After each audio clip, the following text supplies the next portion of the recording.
Protests against police brutality have been taking place all around the country for weeks now.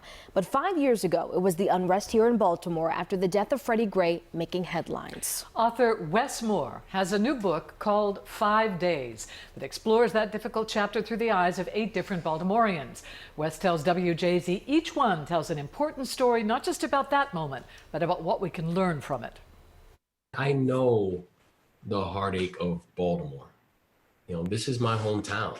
In fact, Wes Moore was at the funeral for Freddie Gray that fateful Monday in 2015 when outrage over Gray's death in police custody exploded onto the streets. 5 years later, in his new book, we relive those 5 fateful days through the eyes of different Baltimoreans. There's one thing that we know about Baltimore. It's a city full of opinions and characters.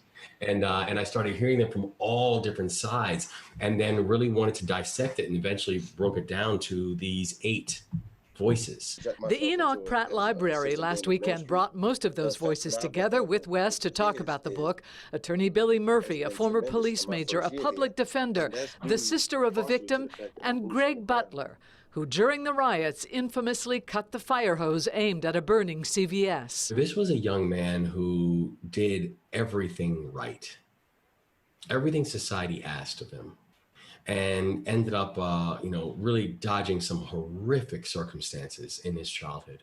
What Greg wanted more than anything else was to simply be seen, was to be heard. Greg later apologized in court, served supervised release, is paying restitution, and is now a dean and a basketball coach at a Baltimore charter school. Why do you think everybody in Baltimore should read this book? It's because it's our story.